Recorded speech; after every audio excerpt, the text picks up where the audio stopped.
Last night on MasterChef Australia, it was Andrew versus Kumar We call Kumar the panther. in a Fix That Dish elimination challenge. You'll never know when he'll pounce. And for Andrew, the competition was over. Hey, MasterChef hasn't ended my career in cooking, it's actually started it. Tonight, it's Masterclass, and Gary serves up a taste of South India. So what I'm going to make is a simple fish curry. Can you smell the flavours coming through now? Frank Sheck from China Doll demystifies two classic duck dishes. The Peking duck and duck San Choy Bow. Yummy. Matt Moran has some hot tips on cooking crab. So we're going to learn some amazing techniques. And for dessert, George turns canned and frozen into something special. Oh, look at that, George. Yum.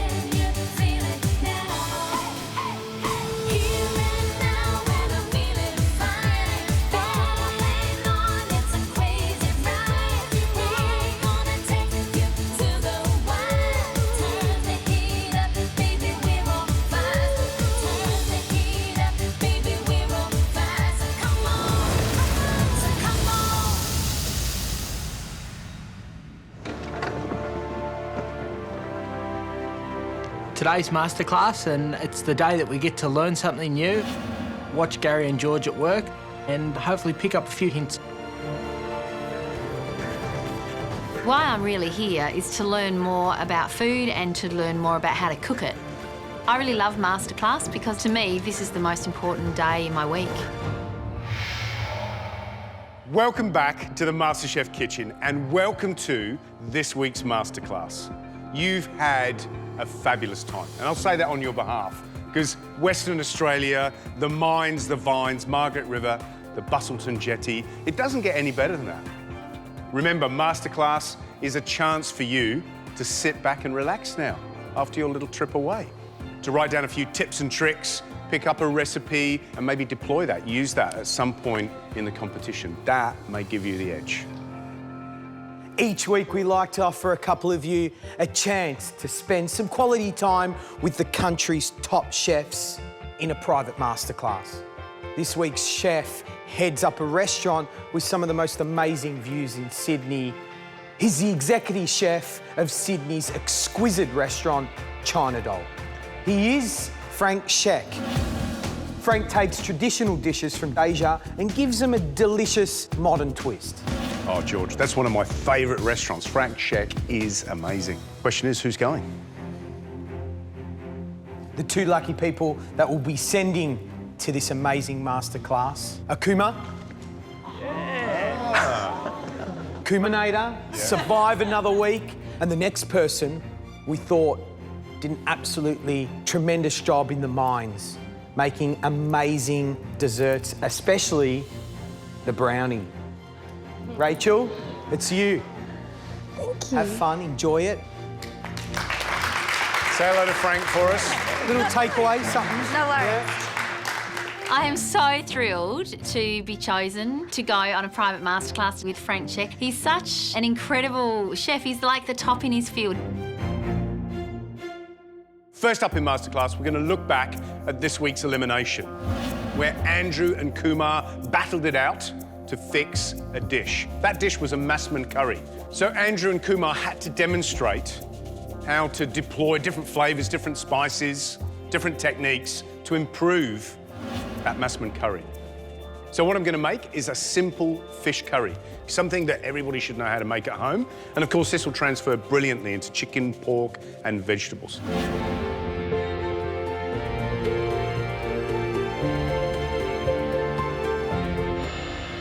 Now, this is a South Indian style, and it's not going to be an absolute genuine traditional curry. This is a Gary version of a South Indian curry.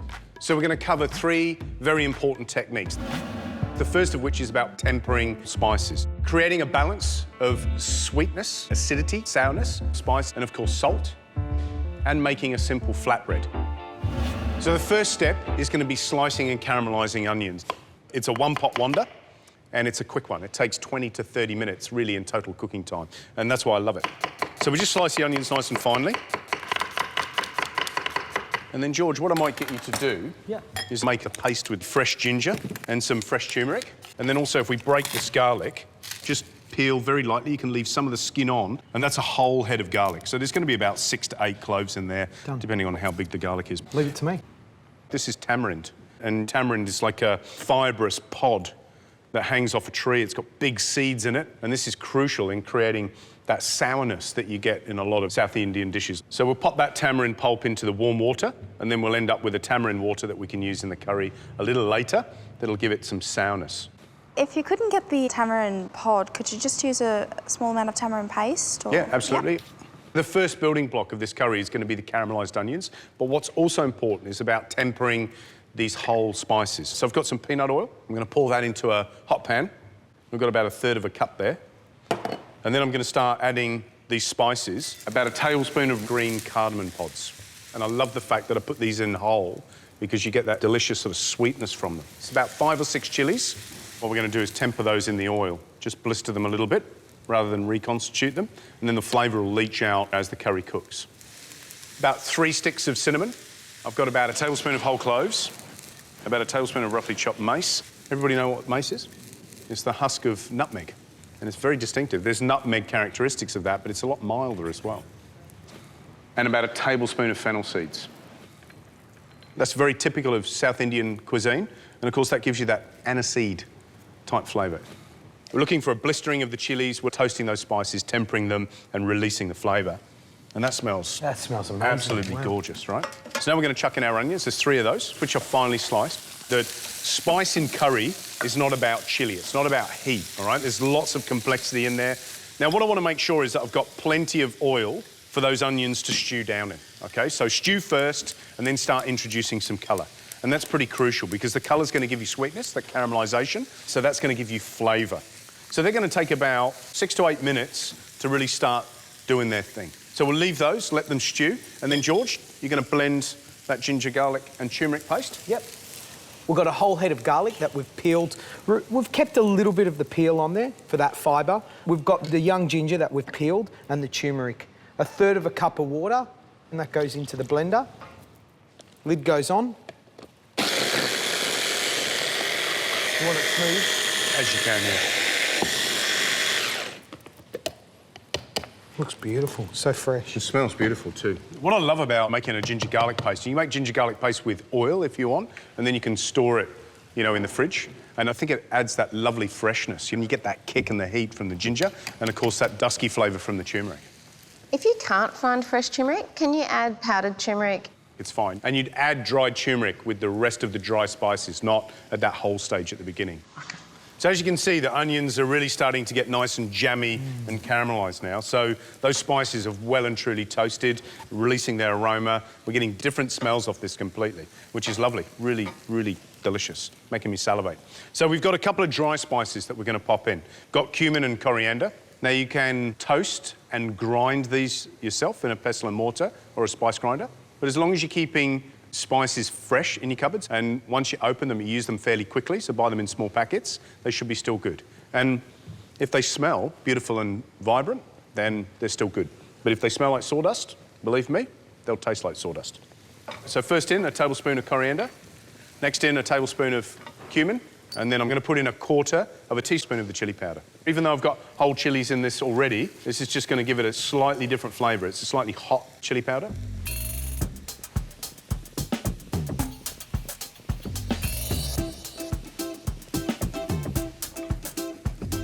So I put in a teaspoon of chilli powder, just a little bit extra for George. Now we're just going to cook out those fresh ground spices just for a minute, just so that they release their flavour and get that toasty characteristic.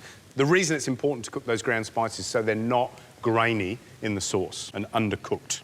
Now in with this paste, which is the ginger, garlic and turmeric paste. And I'm going to put quite a lot of this in because I love those flavours. I love garlic, I love ginger, And I love turmeric, especially fresh turmeric. That smells incredible. Doesn't that smell beautiful? And using these fresh ingredients gives this curry an entirely different level of flavour than, say, using dried ginger. So we just need to cook that ginger, garlic and turmeric paste out just for a minute or so. We still want to keep those fresh, vibrant characteristics in the curry. And then we need to strain that tamarind pulp. Wow. It's gotten thick, hasn't it? It's amazing. All that needs is about 15 minutes in hot water. And then basically what it is, that little sort of resin of, you know, fibrous pulp and seed dissolves into the water, gives you that sourness. So if you dip your finger in, it's really quite sour, as in, you know, eye-wincing kind of sour. We have to make sure that all the seeds and the fibrous bits and pieces stay in the sieve and that we scrape all of that lovely sour pulp away from that fibrous debris. Anybody not tasted tamarind water before? Shannon, you want to come and dip your finger in? Sure. It won't knock your socks off. That's sour. It's sour, isn't it? For something that's come from this kind of woody pot, it's quite fresh. Yeah. It's really fresh, isn't Yeah. it? And it's got this lovely sort of background notes, almost, I reckon, caramelly and earthy. It's nice. Yeah. Love that stuff. And it really lingers. Nice sourness? Yeah. OK, good stuff. So we've got our tamarind water. It's been strained. I'm going to put in a couple of tablespoons of palm sugar. And you can use straight white sugar. It's OK. It's just to sweeten it up. Because remember, we're after those spicy characteristics, want some sourness, want some sweetness, want some heat. So this is the flavour we're trying to build. So just allow that to melt a little and just start to caramelise a little bit. Now we're going to add some sourness. So I'm going to put in about half a cup of this tamarind water. It's good. It's really good. Now some chicken stock. We've got about 250 mils or a cup of chicken stock. And then a few of these curry leaves. So I'm just going to pull these off the branch. So I've put in about 20 curry leaves. Final little touch, pinch of salt. Now we'll check that again when we've actually cooked the curry, when the fish is cooked in there, just to see if the seasoning's right. And then I'm just going to bring that up to a gentle simmer and just allow all those flavours to come together, and then we'll get ready to finish it off. After the break, I'm going to flip the fish over and let it stew in that gorgeous sauce. Gary's simple fish curry proves to be swimming with flavour. Oh, yeah. Oh, yeah. Oh, yeah. Plus, So what you want to look for is a nice even mahogany colour. renowned chef Frank Sheck gives the expert's guide to Peking duck. Then later, The best way to do it is just to put your knife in and then just twist it. Matt Moran's delicious crab secrets revealed. The last thing I'm going to do is some fresh coriander, and I'm just going to pour that all over the top.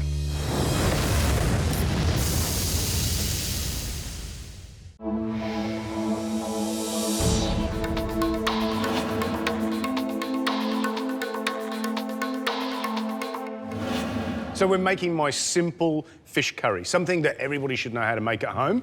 And of course, this will transfer brilliantly into chicken, pork, and vegetables. So the spices are getting to know themselves in here. Only thing left to do is to finish it off with the fish. So before we do that, we're going to make a simple flatbread. Now, this is going to use a whole meal flour, an Indian flour, that is a little bit special, It is, isn't it? This is Jimmy's flour. He's bringing the whole wheat back to Australia and grinding it himself. So remember Jimmy from Series 2? I'm cooking prawn patia, which translates through to hot and sour prawns. It's like a tom yum. That's fantastic. I'd happily just stuff the lot. So congratulations, brilliant.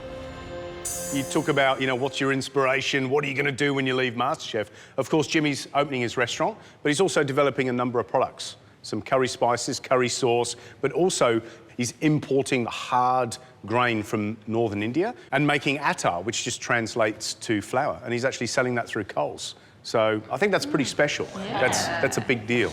And I like the fact that it's put a smile on their face because they're going, hey, it does OK, this MasterChef thing, doesn't it? Huh? So we've got 3 cups of the attar flour, and we don't need to sieve this, do we? No. OK. We've got 40 grams of melted butter, and we'll just well that in the centre. We've got 200 mils of milk, but I wouldn't add it all in at once. I'd add a little bit in, check it. If it needs more, add more. We're also going to put in a little pinch of salt, about just a good pinch, so it's not even half a teaspoon. And start working that with my hands, yeah? If you don't have this flour, you can use any flour that you like. Spelt flour works really well because it's a whole grain flour.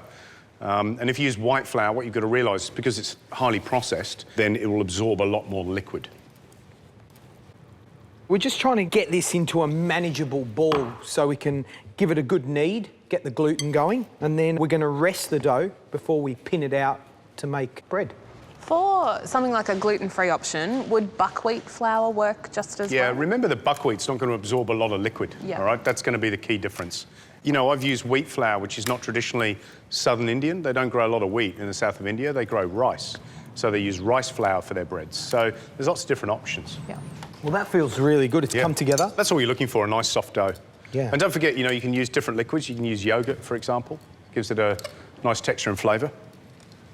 So we'll divide this into 8 now and rest it for about 15 to 20 minutes, just in the bowl. And we've cut them into manageable sizes. So once they're rested, they're nice and relaxed, we can pin them out and start grilling them.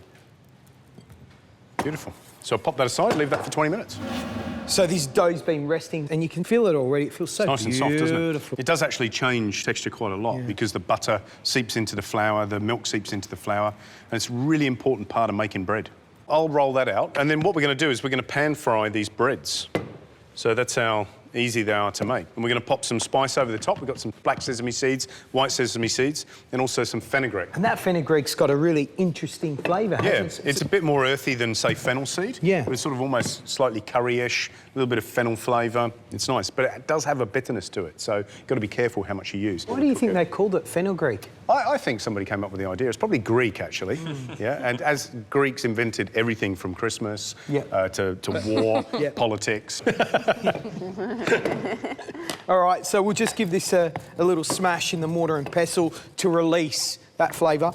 So that's the fenugreek in there. A little tip for people at home and yourselves, to clean your mortar and pestle out, you fill it with salt. Okay, leave it overnight and it leaches out all the impurities, especially when you've been using lots of different spices in there. Tip the salt out, give it a wash, give it a rinse, dry it, start again. We've got these sesame seeds. Yep. Black and white sesame seeds. Just going to put a few on. Same with the fenugreek? Yeah, a little bit of the fenugreek, not too much because it does tend to be a bit bitter. Touch of salt. And then all we've got to do is just roll that in so they just stick into the bread. And then all we've got to do is fry them, George. Yum. So a little splash of peanut oil. Okay, so let's put this in.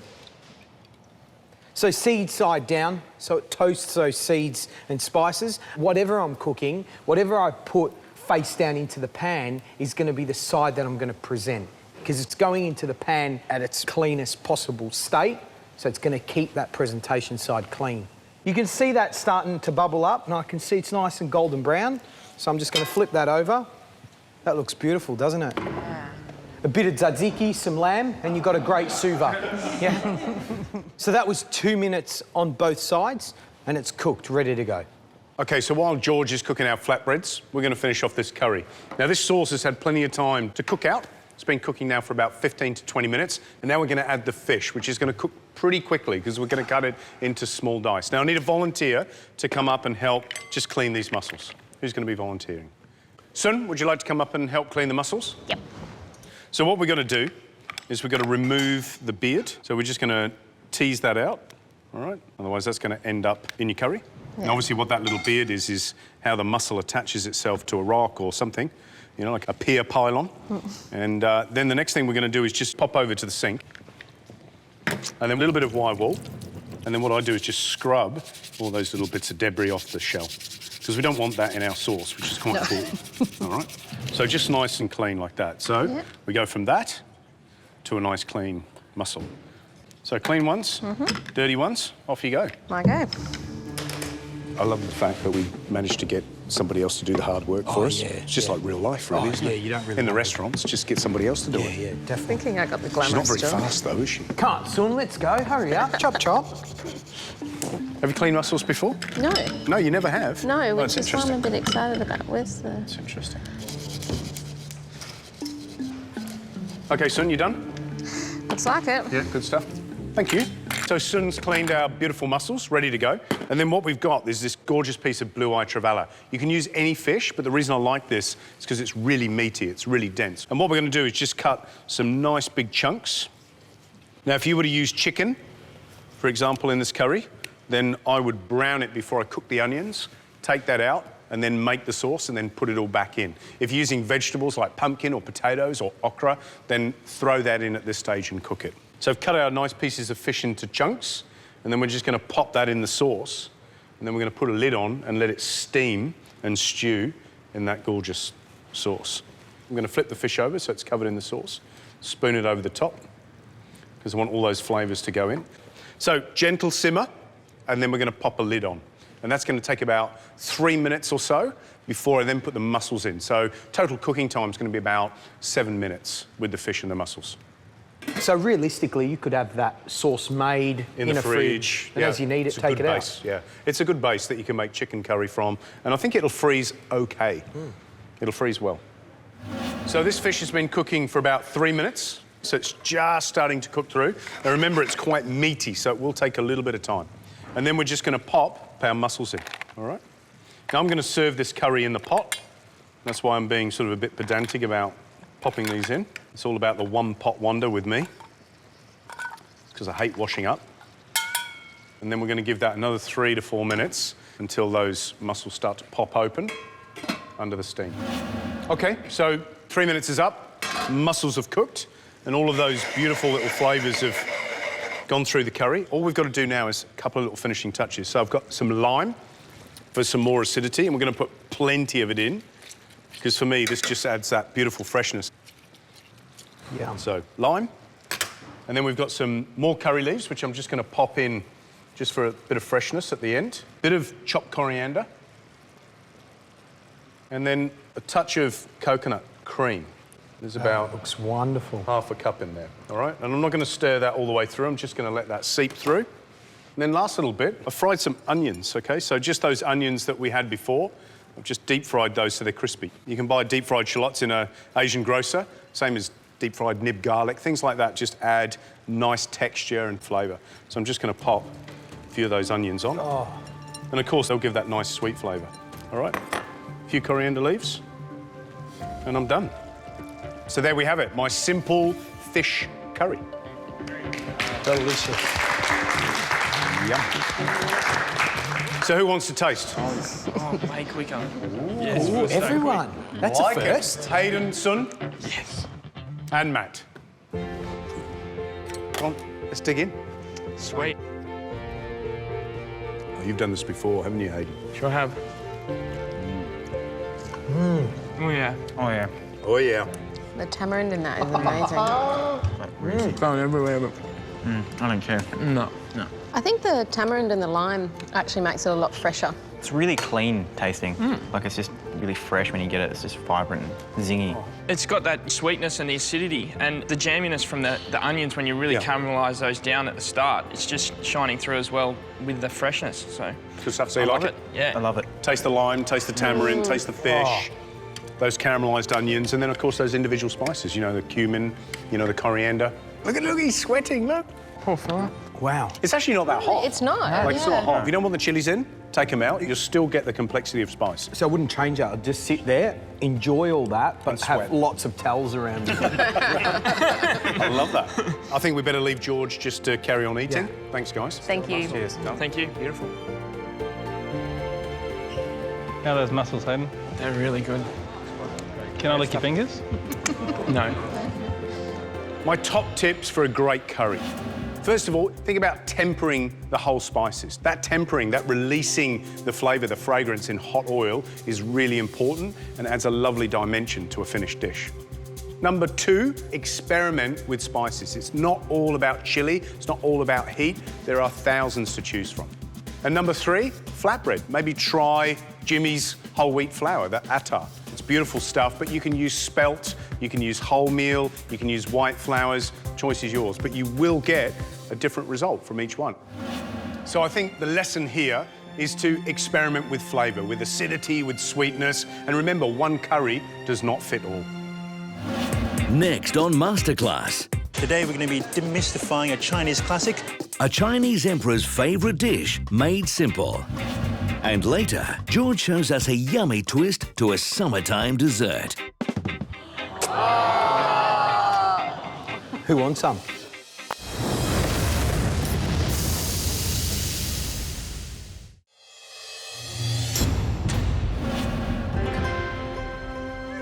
at Chinatown and I'm just thinking, what are we doing? It's just so incredible. The smells, the vibrancy. What a great part of town.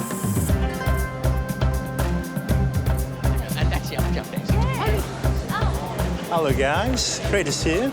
I'm Frank Sheck from China Door Restaurant. Here at China Door, we do classic Chinese cuisine. However, we do Japanese, Malaysian, Thai. Food to me is about caring. In my restaurant, I like to serve the customers just like I would serve my family. So Gary and George have asked me to do a private masterclass with you guys and share some of my food knowledge. Today, we're going to be demystifying a Chinese classic, the Peking duck. And then we're going to follow with a flavor-packed duck San Choy Bow dish. Yum. Are you ready? Yep. Yes. All right, let's go get a duck. Right.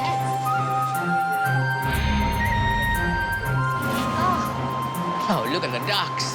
Look at those ducks, Cooper. At China Door Restaurant, we prepare and roast our own ducks, but it is a time-consuming and laborious process. So you're going to attempt these dishes at home.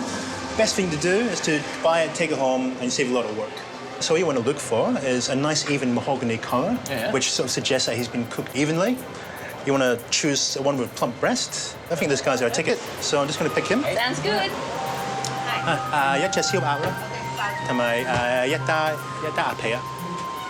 All right, let's get to the restaurant. So the first dish we're going to be doing today is Peking duck pancakes. So I'm just going to ask you to prepare the same. So the first thing you need to do is just take your cucumber and just cut it top and tail, and just in half, like that, and then chop in half again lengthways. Watch it doesn't roll off. And just into quarters. The seeds are not desirable in this dish, so just at a 45-degree angle, just want to cut out the seeds just like that to all your little quarters and just place them aside. So just nice and easy, straight down. Each segment will make about 3 of the batons I've just showed you. And the reason we're using a cucumber is for the fresh crunch. There's a nice contrast to the fatty richness of the duck skin. Rachel, I can get you to have a go at the shallots. So just line up your shallots like that. And we'll take off the root part. We don't use that. And if you want to use this to reference for the right length, so they can go onto your plate. So the next step is to make a sauce which accompanies the Peking duck. The duck itself is quite rich, so it needs a good, robust sauce to stand up to the duck. So in with 200 grams of the hoisin sauce. We're going to add 40 grams of sugar in another mixing bowl. And then into that, 5 tablespoons of hot water. And that's just to dissolve the sugar so it disperses evenly into our sauce. 5. Like this, just to help the sugar along to dissolve. Otherwise, you're going to get grainy granules of sugar in your sauce. So we'll just incorporate that, and you'll see it loosening up. And the final ingredient will be 1.5 teaspoons of sesame oil. So that's going to give it a nice nutty, aromatic flavor. And incorporate the oil gradually, just drip by drip. A bit like making a mayonnaise. It is Asian mayonnaise, isn't it? For you guys. All right, that's our finished sauce. And now next, the duck itself. Yum. So this duck, I've bought the whole duck, and I've just chopped them in half. And then I've just put them in a hot oven, 180 degrees, for about 10 minutes, just to crisp them up again. You know when you buy it from the shops and they're hanging outside? Yes. How long can you leave it outside for? The ducks that you see hanging there are either cooked that morning or then they do another batch in the afternoon and throughout the day. So they can quite easily keep outside for up to half a day. If you plan on eating the next day or the day after, as soon as he's cool enough, we put him in the fridge, and then he'll keep for a good 3 to 4 days. But if you plan on eating him the same day you bought him, I'd say leave him outside. Leave them outside. So when the emperor asked this dish to be invented, he was after the luxurious, crisp skin itself. So he would eat the skin only, and he would throw the carcass to his servants. So we're going to carve shards of skin from the duck, maybe a small sliver of meat as well, just for a bit of texture in the pancake, and we'll leave the carcass for the next dish that we're going to do. So I'll just take that remaining part of the neck off, because we're not going to use that. And then we'll take off the shoulder as well, which is just here, through the joint, like that. So now we can start carving. You can get up to 8 pieces. We're going to aim for 6 just to make it easy. There's 1 shard. So you're just getting the skin there mostly, aren't you? Yeah, mostly the skin. And like I say, just a sliver of meat as well. So look, for me, there's no hard and fast way to do this. It's kind of see what happens. And we'll go here. I'm drooling, it's yum. We've got 6 nice pieces there. I'm not going to go for more because we'll start eating into the bone itself. So we'll put this aside and then we'll move on to the pancakes, I think. So we're going to steam these pancakes in the wok. Nice high heat. The traditional way to heat up pancakes, and for presentation as well, is in a bamboo steamer basket. The reason why you don't put a solid lid is so some of the steam can escape and doesn't condense, gather, and fall back onto the food that's cooking. So although they look pretty, there's a bit of ingenuity behind it as well. That goes on. Now, we make our own pancakes at China Dough, but these are some that we bought this morning down at Chinatown. So they do the job just as well, and you can find them in any Oriental grocer, readily available. We'll go with 6 to match the 6 shards of skin that we've got here. And I'll just layer them like this, so they're not all stacked up one on top of each other, just so they heat a bit more evenly. So in they go. And they'll take about 1.5 to 2 minutes to warm up. So while that's heating up, we'll just get our serving plate ready. Bit of ad-lib here. Just maybe stack up these bits of skin. And then maybe a pile of cucumber and a pile of the shop onions. I'll just borrow some of yours as well. Here we go. So you put more than one in each pan? Yeah, more than one. Some people prefer more cucumber. Some people don't like shallots. So just put it on the plate and they can fight amongst themselves. And we'll just put the sauce into a little serving bowl. So in he goes. Oh, nice and glossy. They look good. And there you have it. Peking duck pancakes, cucumber, shallots, hoisin sauce, and duck pancakes. All right, Kumar, Rachel, it's time to have a good little taste over here. Yum. Here we go. Pair of chopsticks for you. All right, so I'll go first. A good smear of the sauce onto the pancake. Cucumber, shallot, and of course, the duck. Okay, you're next. I can't use chopsticks. Oh, use your hands, I did. Oh, could I? Fingers before forks. There we go. Yeah. Not bad. So stay in Hong Kong, you see. You're very good at that, Kumar. Oops, no, not really. So just roll it up. And then, cheers, have a go.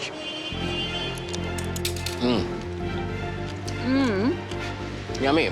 It's the whole thing is the soft, floury pancakes, the bite of the onion as well. That duck, yum. And the sweetness of the sauce, it really complements it. Love the crispy skin and the crunchy cucumber. Great. Thank you, Emperor, whoever invented this. Lovely combination Thank of flavors. you. You're welcome. You're welcome. So my top 3 tips for this dish. Preparation is a key to a lot of Chinese cooking.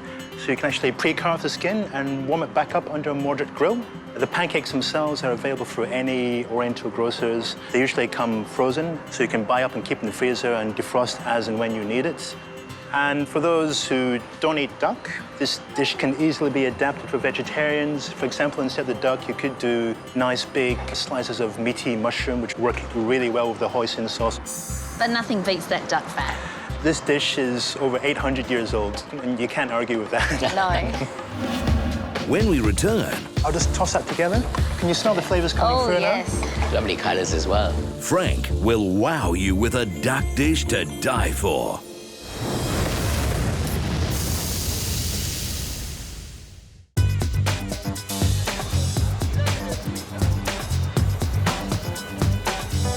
So, Kumar, Rachel, the next dish we're going to do, which is quite traditional in a course of Peking duck, is duck San Choy Bow.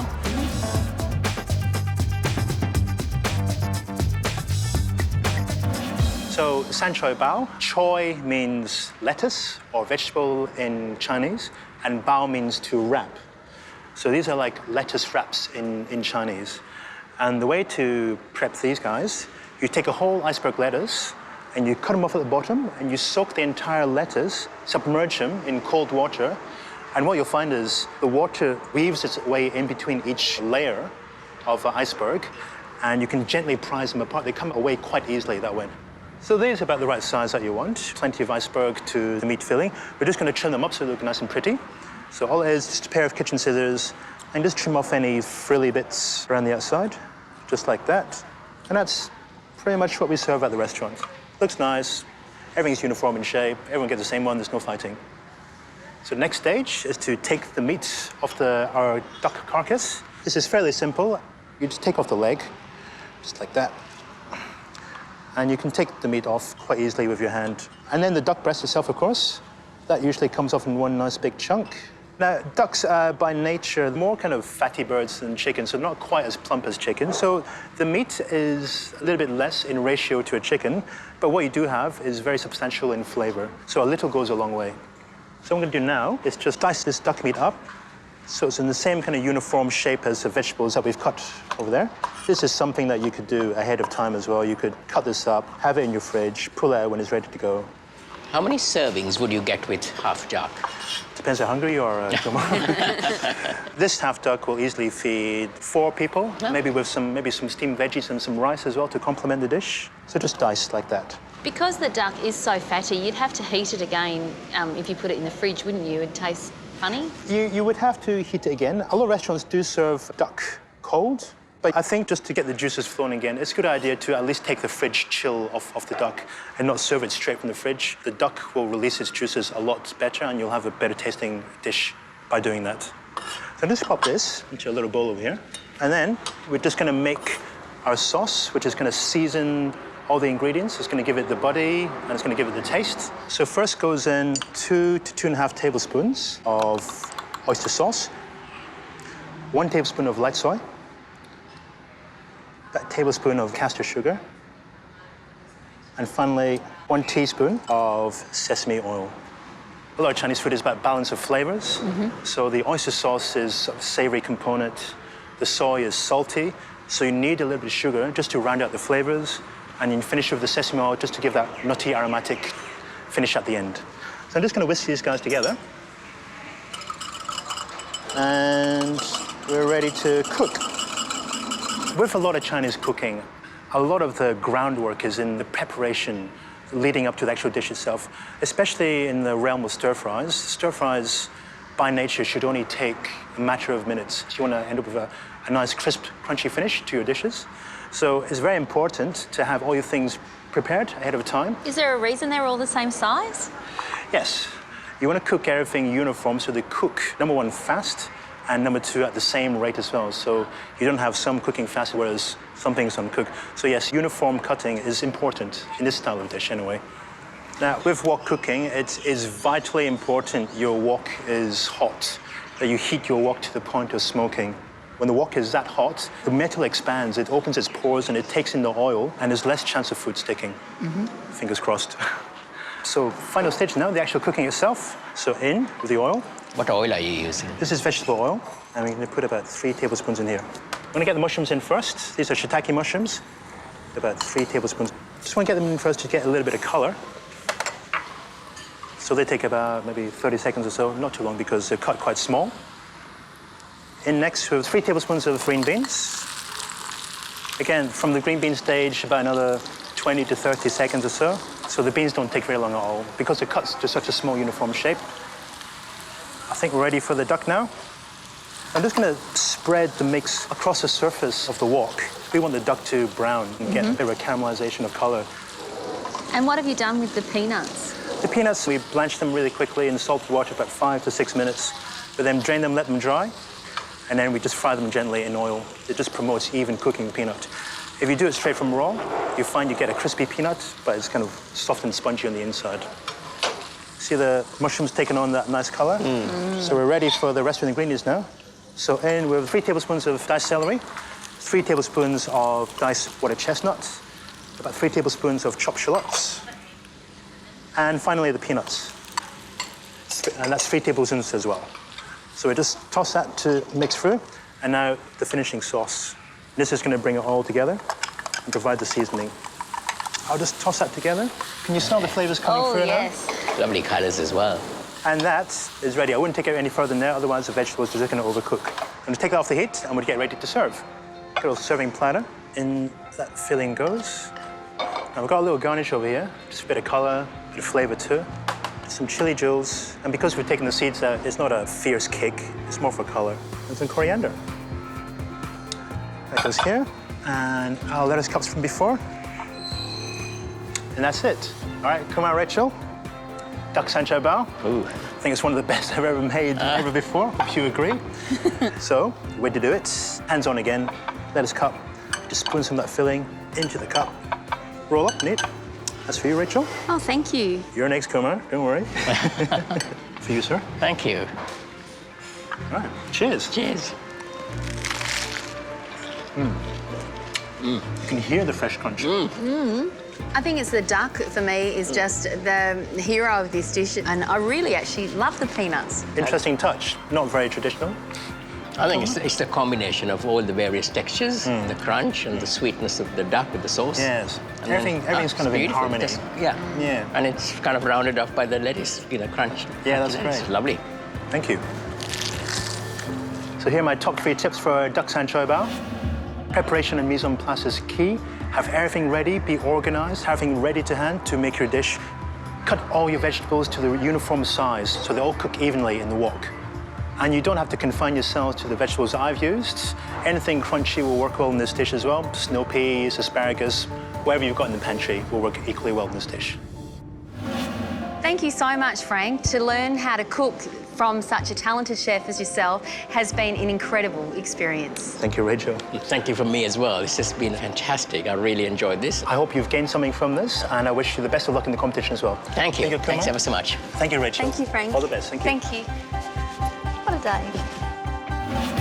Up next, You can see straight away that they're starting to change colour.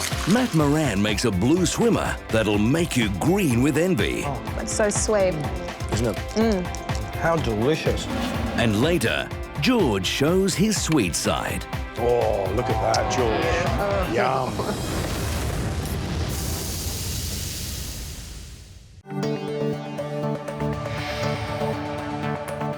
Earlier this week, the blue team won the Mind Challenge.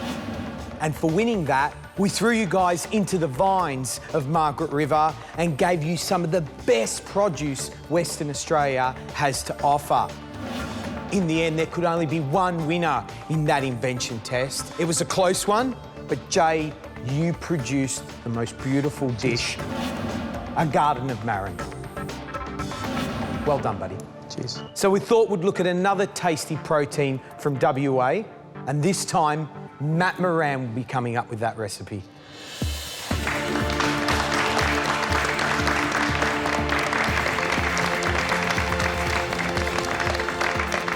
Hello, buddy. Well, and you? Good, yeah, good. Guys, good to see you. A few less. A few less. Really excited to be here. This is something that I love to cook and I love to eat. It's something really special to me. Blue swimmer crab. Oh, no. I love blue swimmer crab. What's the dish, Matt? Mate, this is wok fried black pepper crab. It's something that I love. Whenever I go overseas to Singapore, I always order this. Sounds delicious. I'll be back soon to taste it. Yeah, absolutely. See you, George. So we're going to learn some amazing techniques, some simple techniques. First of all, how to clean a crab properly. It's really important that you get all that gunk out of it. How to wok fry with a really high heat, and then a nice balanced sauce, something that's not going to overpower the beautiful sweetness of that crab meat. First thing we're going to do is clean the crab properly. I might get someone to do one, and I'm going to do the other one. Pete, would you like to come up?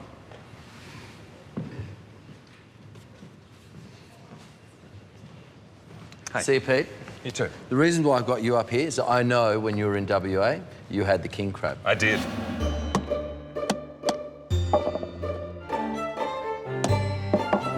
A little bit intimidated by it?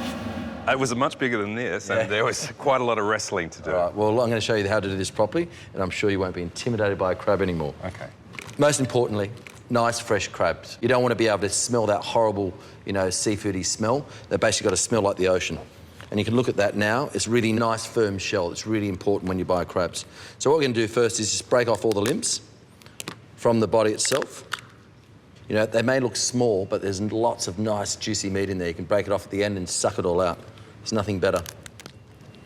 All right, once you've got all your legs and claws off, you've got the whole body. Now, the best way to do it is just to get a knife underneath at the back there, put your knife in, and then just twist it, and just gently pull it all off, yeah? You've got all that mustard and all that gunk in there. We're going to take all that out, and we're going to take all the gills off. So you've got all the stuff in the middle. We're going to take that out, and then all the gills. You don't want the gills in this dish at all. Once you've got the whole body, basically what we're going to do is cut that into quarters. So very carefully,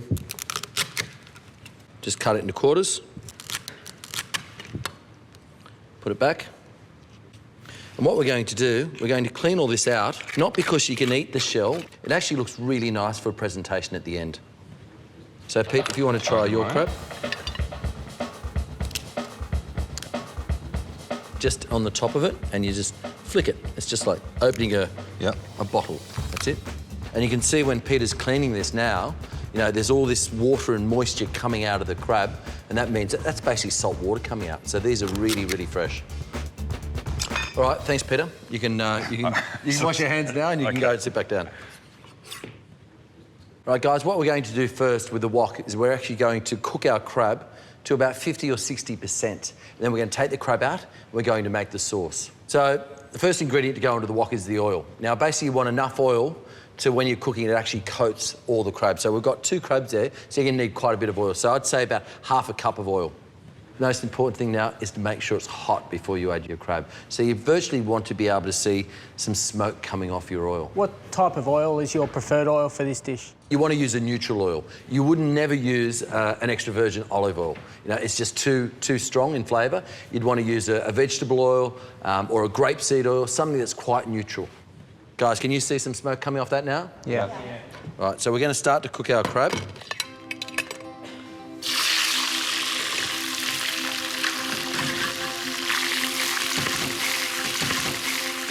You can see straight away that they're starting to change colour. To get to about 50%, we're looking at about 2 or 3 minutes. It's basically just, it's like blanching it in oil. You know, it's giving it a little bit of cooking, and because the oil's hot, it'll keep it cooking after you take it out. So you really want to just sort of get that beautiful orange colour to it, and then that's it. All right, you can see they're nice and orange. I'm just going to start taking it all out.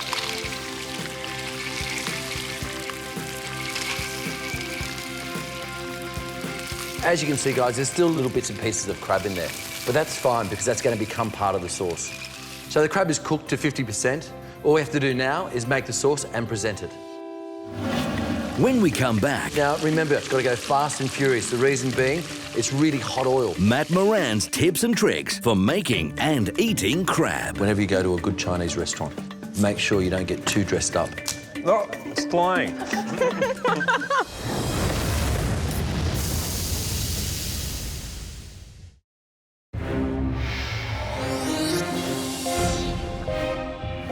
Here we are making wok fried black pepper crab. So the crab is cooked to 50%. Now to make the sauce and finish the crab itself.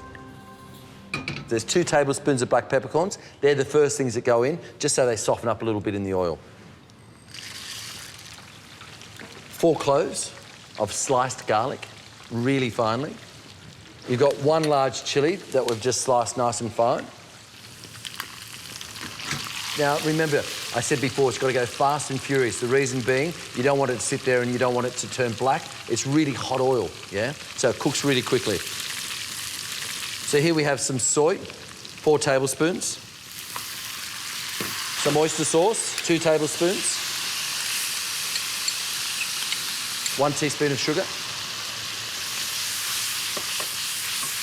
That just gives it a really nice balance. Now, an unusual ingredient that you would not associate with Chinese cooking is a little bit of butter. But what I find is it actually gives it a really nice texture and it coats the crab really nicely. So we've got 50 grams of butter. Right, we're going to add a little bit of water to it. 300 mils. So now our crab meat's going back into the sauce and it's going to cook that extra 50%. Try and get as much as possible of it submerged. It's going to now take about 5 to 7 minutes to cook all the way through. Adam. From a chef's point of view, how do you know when the crab's cooked properly? Blue swimmer crab will take around 7 minutes. You can always grab a little leg out there and just make sure that it's not all gooey and it's, you know, it's cooked all the way through. Guys, to me, this is ready. I've got a nice big handful of shallots. I don't put the shallots in the beginning because they'll just disintegrate into nothing.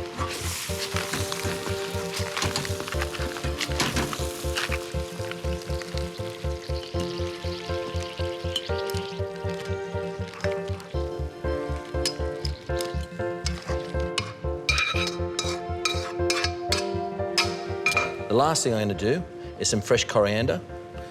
And I'm just going to pour that all over the top, everywhere.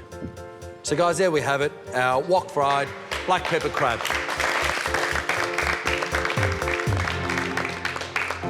It smells wonderful. Yeah, Georgie? Wow. Who wants the taste? Oh. Everybody. That's new. I think we should have Peter up here. Oh, great. Danielle and Alana. Break it open and just suck out all that beautiful flesh.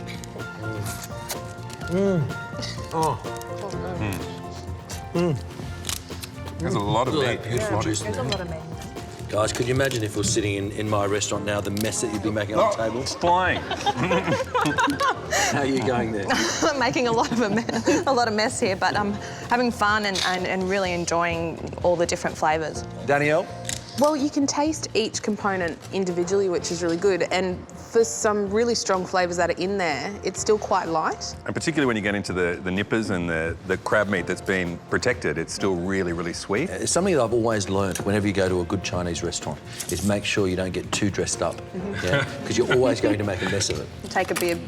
Take a bib. All right, guys, you can go back now. Really? Yeah. Okay. Oh. That's really good. My tips for cooking black pepper crab. Number 1 tip, you need fresh crabs and to clean them properly. Make sure when you're wok frying, your oil is always really hot. And make sure you don't overcook your crabs. So we're looking between 5 and 7 minutes. There we have it, our wok-fried black pepper crab. It's really easy to do. You shouldn't be intimidated by a crab. Go out and buy some and do it yourself. Ahead on Masterclass. The dish is a dish I learned how to make when I was an apprentice. George takes the canned and frozen challenge.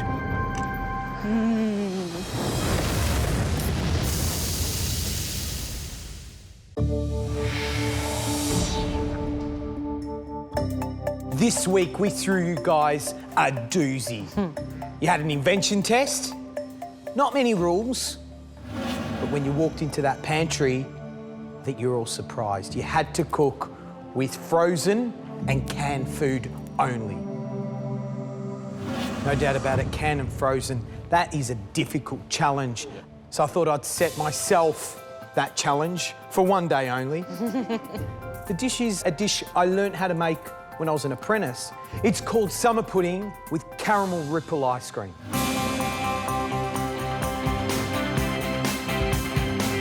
It's an easy dish to do, a no-brainer.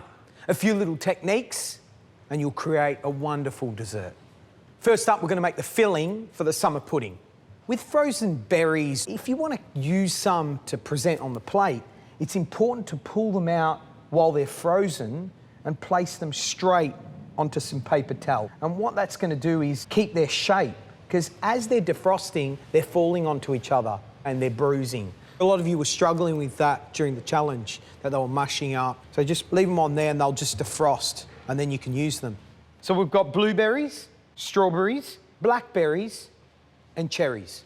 We'll set them aside. Now the next step is we need to pop all these berries and the cherries into a pot and cook them down. About 150 grams of each. We cook them down for 2 purposes. One of them we want to create sort of a compote out of them, and the other is we need to extract all the juice out of them. We just pop that on a medium heat. To that, we're going to add 1/3 of a cup of golden syrup. Okay, guys, so we just pop the lid on and just let them cook down. The next step to our summer pudding is to line our mould with white bread. Now, you had white bread in the freezer. We just need to trim that up to the size of this mould here. Just cut out the base. So that's the base. And we need to create sides.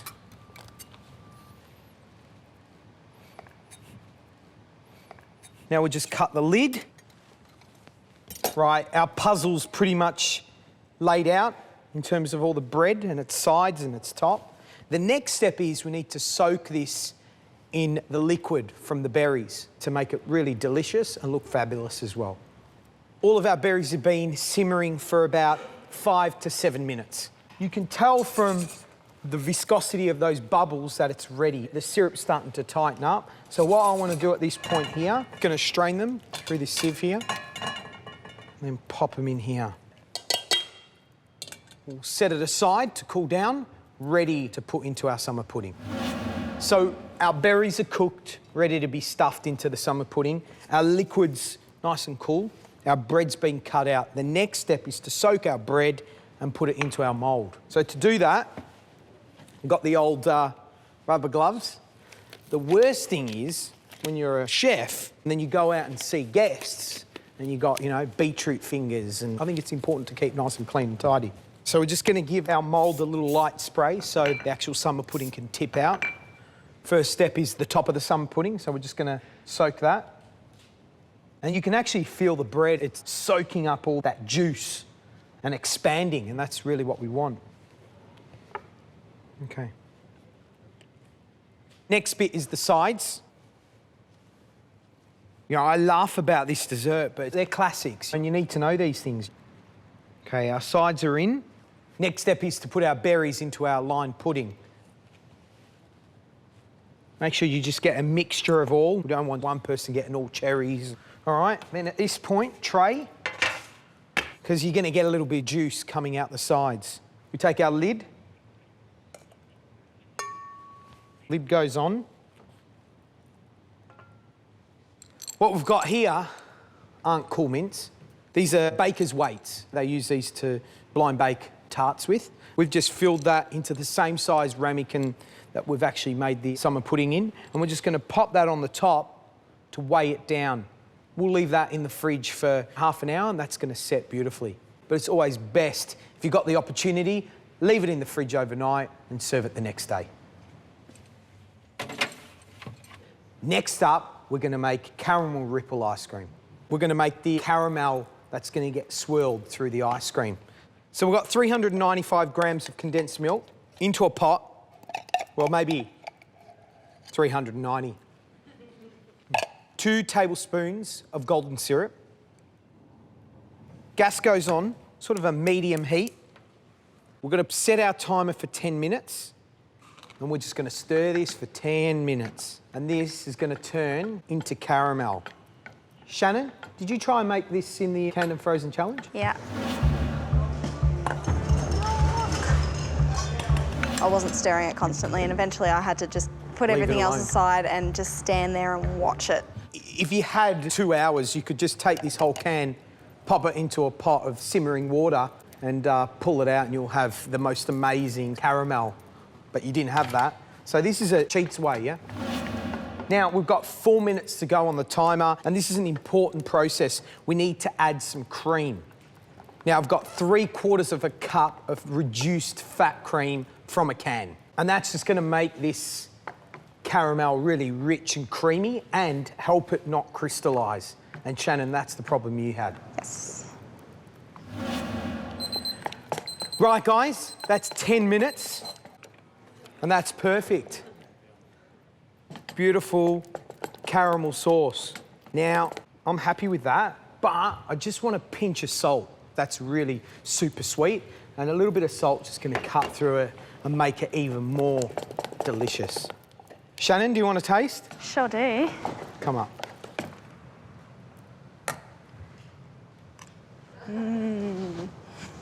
Good? Really, really yummy. So the trick's the cream, yeah?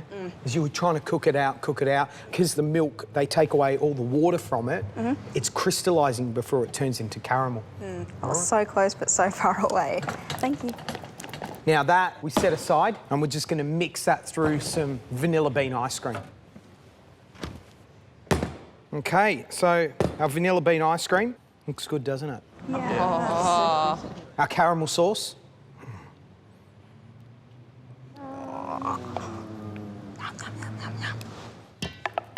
And I'm just going to swirl that through.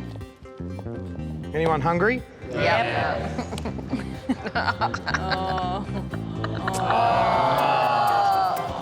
Who wants some? Yes. Yeah, Hayden, come on. Sweet. Oh, he doesn't eat white things. Yeah. He doesn't eat white things. Go get him, Hayden. Oh.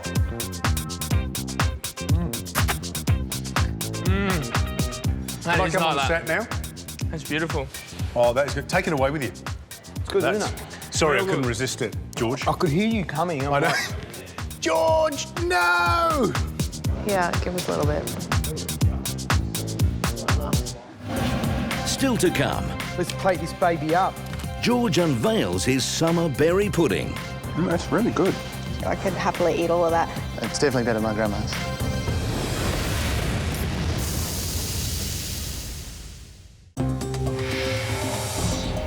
This week you had an invention test and you guys were only allowed to use canned and frozen ingredients. So I am too. We're making summer pudding with caramel ripple ice cream. Time to plate it up. Right, that's my ice cream. Enjoy. You have the summer pudding. So cute. So this has been in the fridge for about half an hour. But as I said, the next day is even better. Let's just tip this out. Oh, look at that, George. Yum. Let's plate this baby up. Just a little bit of this reduced juice over these berries, just to gloss them up a bit, give them some shine.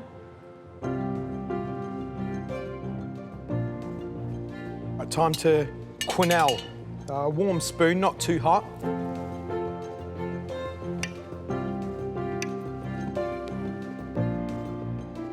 There you have it. Summer pudding with caramel ripple ice cream. Who wants to taste?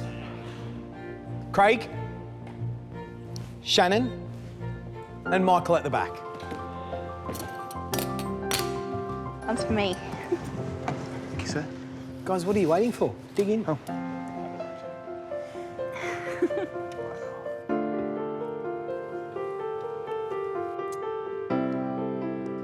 That's really good. Craig, what do you think? Canned and frozen. It's fantastic. Shannon? That's one of the nicer summer puddings I've had. I'm generally not a fan, but I could happily eat all of that. I love the bread. It's almost like a bit of jam on bread. It's beautiful. And it's definitely better than my grandma's. Thank you so much, guys. Thank you. George. My top 3 tips for summer pudding. Number 1, there's nothing wrong with using frozen berries. When you defrost them and you want to use them for presentation, lay them on a little cloth. Top tip number 2, with the summer pudding, make sure you soak that bread thoroughly in the syrup so it really absorbs it and you don't get any white spots on the bread. Top tip number 3, with the condensed milk caramel, add a little bit of cream to it and I promise you it won't crystallise. What a week this has been, from one side of Australia to the other, seeing the most amazing produce this country has to offer. Come forward, let's grab some food and let's celebrate the week we've had.